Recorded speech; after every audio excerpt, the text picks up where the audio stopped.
Assalamualaikum warahmatullahi wabarakatuh.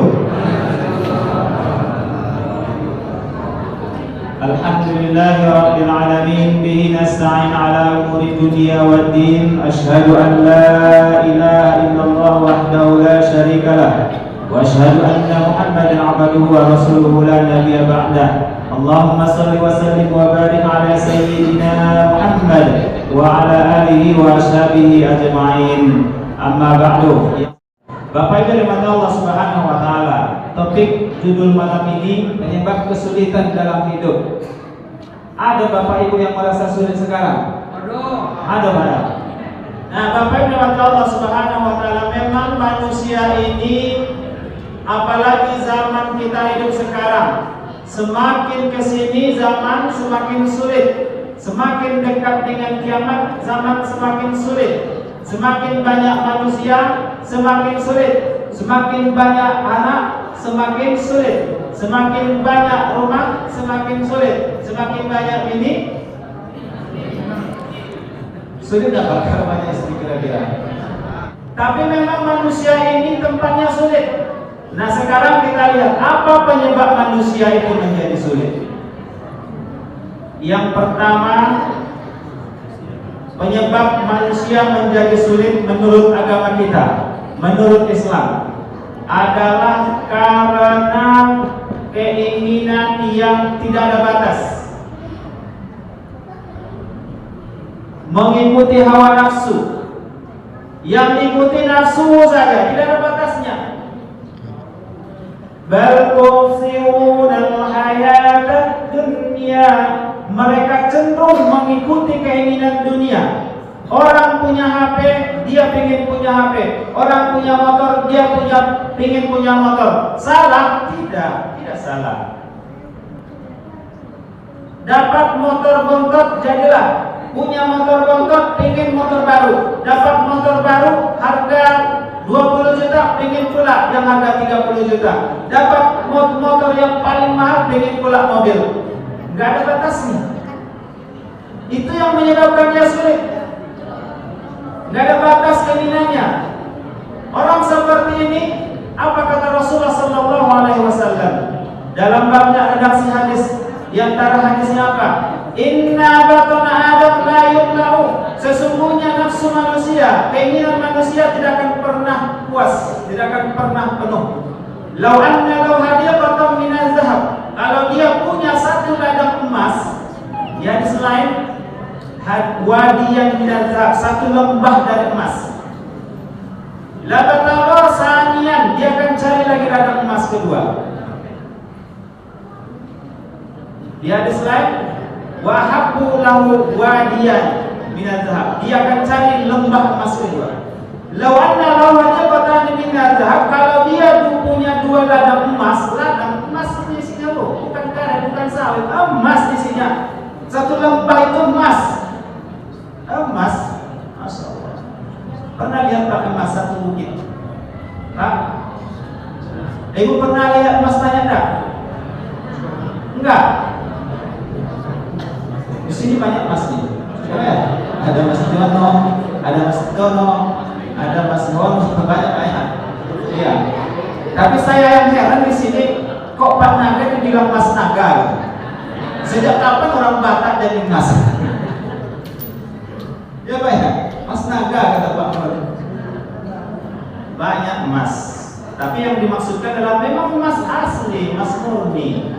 Seandainya dia punya dua ladang emas, dia akan cari salisan, dia cari lagi ladang emas ketiga. Inna batana Adam la yumla'u illa biturab. Sesungguhnya keinginan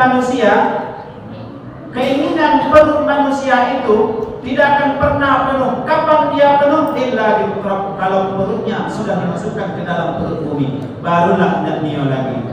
Mau emas 20 kerat, mau emas 18, emas 24, mau emas Jawa, emas Batak, tidak mau lagi dia. Satu keping emas pun dia tidak pengen lagi. Selama ini punya anting emas dia tidak pengen lagi. Kalau sudah dimasukkan ke dalam perut, itu yang menyebabkan kita sulit Bapak Ibu.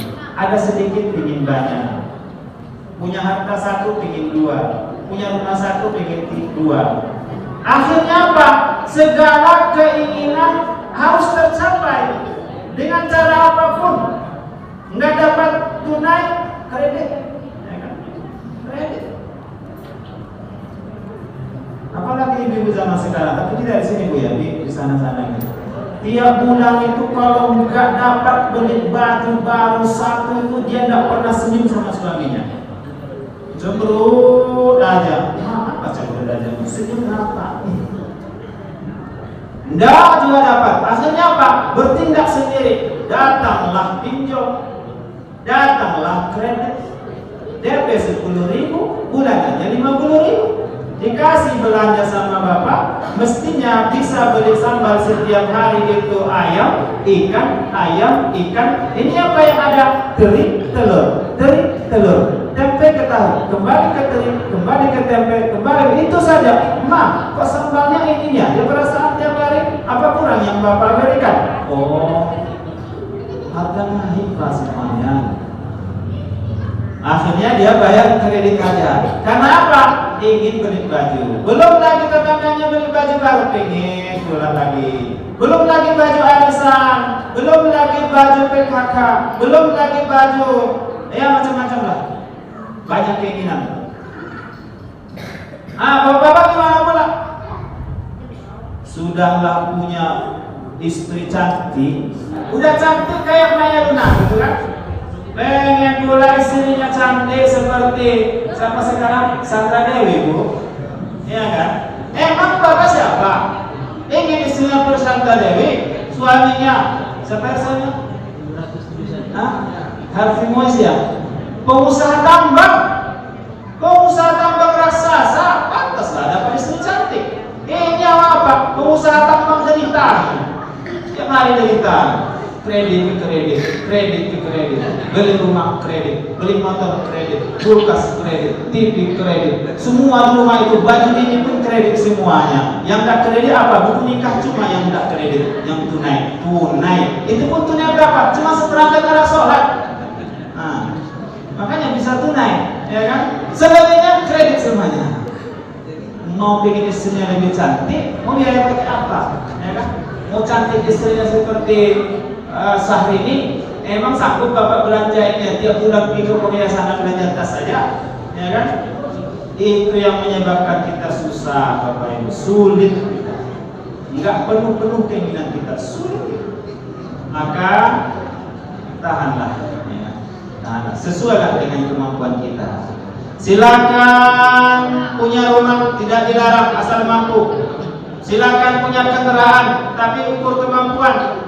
Silakan punya perabotan, ukur kemampuan. Ini mau lebaran, mau percantik rumah, silakan percantik rumah kalau mampu. Kalau tidak mampu ya sudah, rumah terbengkalai karena tidak mampu, jangan boleh dipaksa-paksa.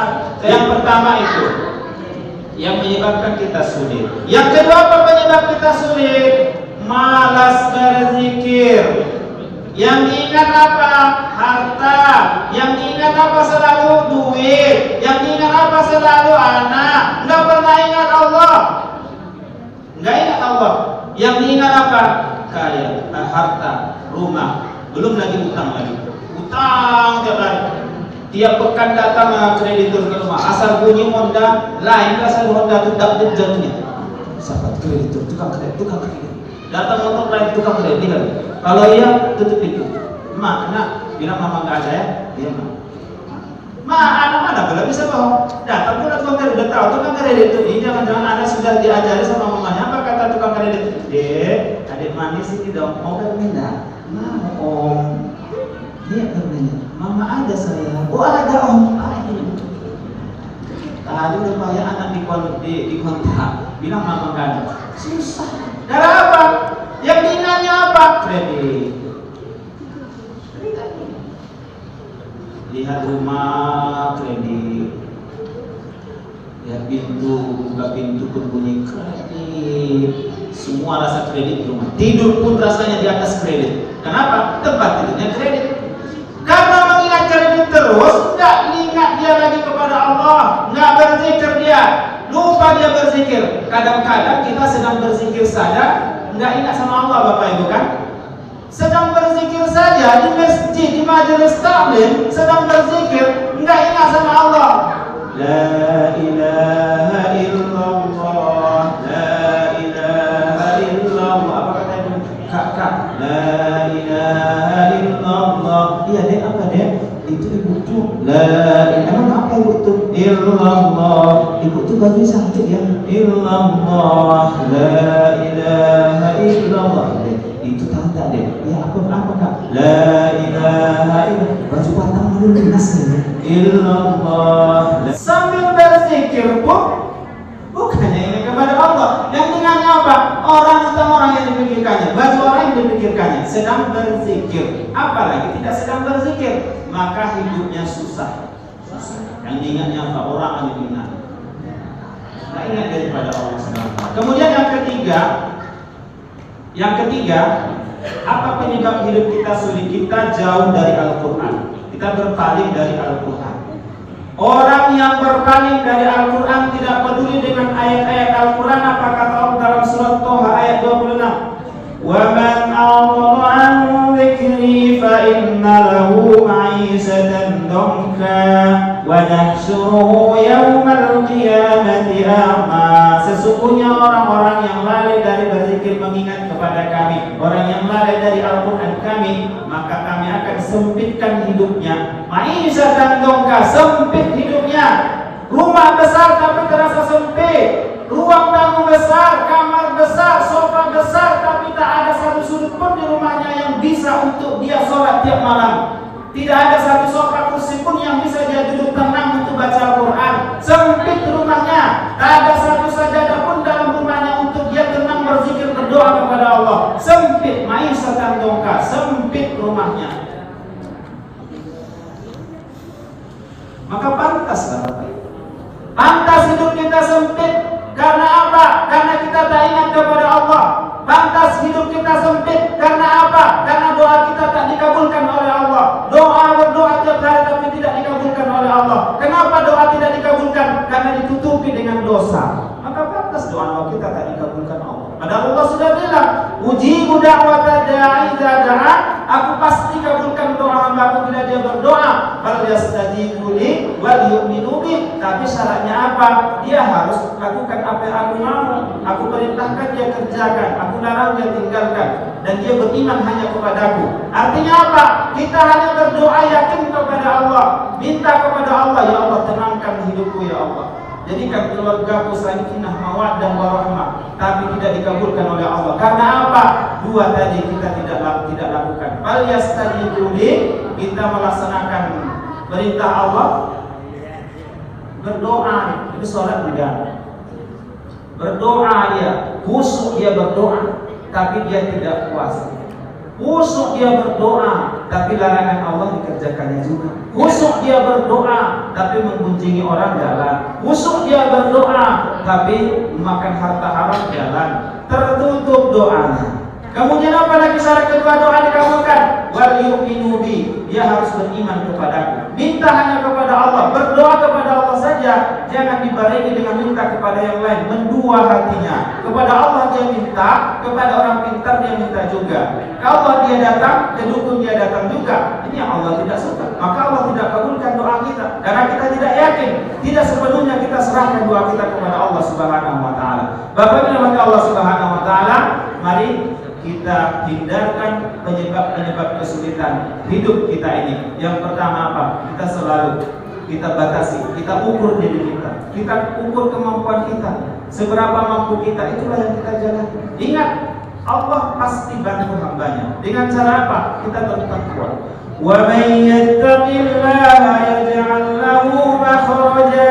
Siapa yang bertakwa kepada Allah, pasti Allah beri dia jalan keluar. Jalan keluar, apapun yang dia jalani, masalahnya apa, sesulit apa, kalau dia bertakwa kepada Allah, makhraja, Allah pasti dia beri jalan keluar. Wa may yatawakkal 'ala Allahi fa huwa hasbuh. Siapa yang berserah diri kepada Allah, maka dia berada dalam tabungan Allah. Allah sampaikan semua hajat dan urusannya. Insyaallah. Mudah-mudahan kita terhindar dari orang-orang yang terlilit dengan kesulitan hidup ini. Dengan cara apa tadi? Kita batasi kemampuan kita, kita ukur kemampuan kita, kemudian kita selalu ingat kepada Allah, kemudian kita kembali kepada mengamalkan Al-Quran, ayat-ayat Allah Subhanahu wa Ta'ala. Demikian saja yang saya sampaikan. Mohon maaf atas kekurangan. Billahi taufiq wal hidayah. Wassalamualaikum warahmatullahi wabarakatuh.